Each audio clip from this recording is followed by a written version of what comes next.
बस मोजां दा दे दे दे दे दे साबसिनसो साबसिन नुदोंलै एसे मायाव मायाव थेंक इउ थेंक इउ खुलुमबाय लोगोफोर इमिडियेटलि मोनसे भिडिअ आं फोसावनो नागिरदों बेयो बहाबा बेरायनाय बा माबा मोनसे भिडिअ नङा दा नोंथांमोना ससेब्लाबो नुबाय दिनैहाय जोंनि बर'नि माखासे दावहारुफोर जायफोरा एक्स एनडिबि बिथांमोन स्पेसियेलि बिथांमोना जायफोरा जोबथेसालियावहाय केस नांनानै दंबाय थायोमोन एनआइए केस सिबिआइ केस बायदि बायदि दा बिथांमोनखौहाय जोंनि बिटिसिआव एबा क'क्राझारनि जिल्ला कर्टफोराव लानानै फैनाय जाबाय आरो बिनि आपडेटखौनो आं नोंथांमोननो फोसावनो नागिरदों दा आसा खालामदों बेबायदिनो आस्थे आस्थेहाय जोंनि बर'नि दावहारु बिथांमोना जायफोरा जोबथेसालियाव भुगिनांबाय थानो गोनां जादोंमोन बिथांमोना जेन आस्थे आस्थेहाय जेन बे केसफोरनिफ्राय आरो जोबथेसालिनिफ्राय उदां जायो बेखौनो जोङो लुबैदों अब्ला नायदो फिसा आपडेट नोंथांमोना जल्दि फै ओंखारबाय दं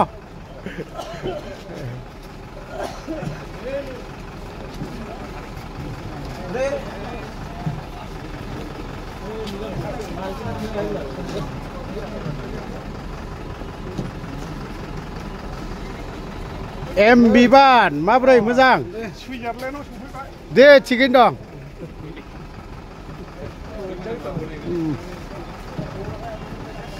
सफैबाय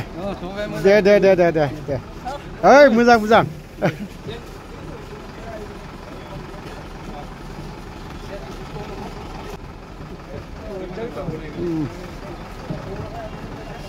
सफैबाय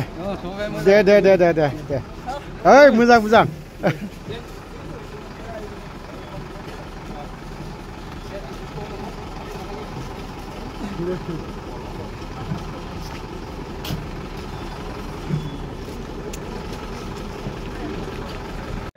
औ दे दे वा बाथायालाय बाथाया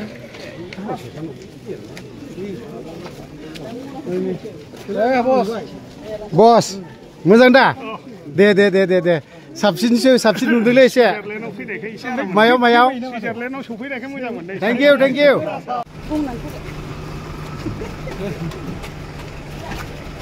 मिरु जोबथेसालिनिफ्राय दिनै सा 35 एनडिएफनि लिडार आरो केडारफोरखौ नैबे क'क्राझार जोबथेसालिसिम लाबोबाय मा फोरमायगोन बे दुब्लियाव नंगौ जोंनि बारग' एक्स एनडिबि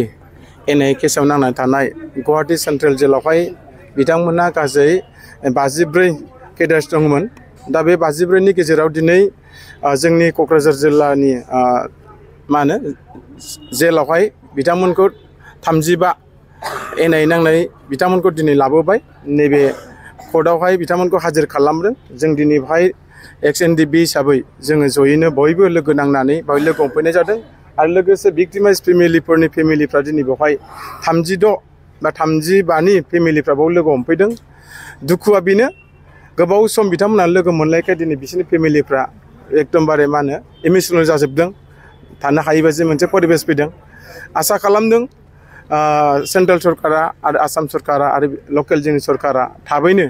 जोंनि बारग' एक्स एनडिबिखौ एकर्डनि दोहौखौ नायनानै एकर्डनि माखासे रेसपन्सिबिलिटिखौ होनानै बे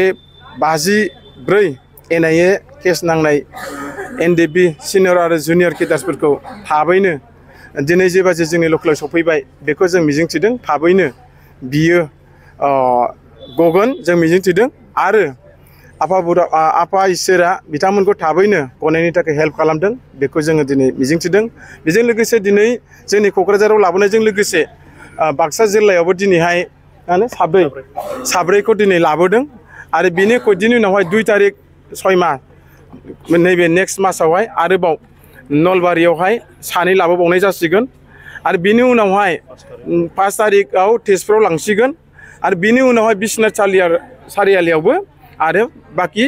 सेन्ट्रेल जेलाव थानाय एनआइए केस नांनाय केडार्सफोरखौ गासैबो जिल्लायाव लांजोबनाय जासिगोन दा मिजिंथिदों दिनै जिखिनि निजा जिल्लायाव लाबोबाय बा जिल्लायाव लाबोबाय मोजाङा बेनो जों गोजोननाया बेखौनो मोजां मोनदों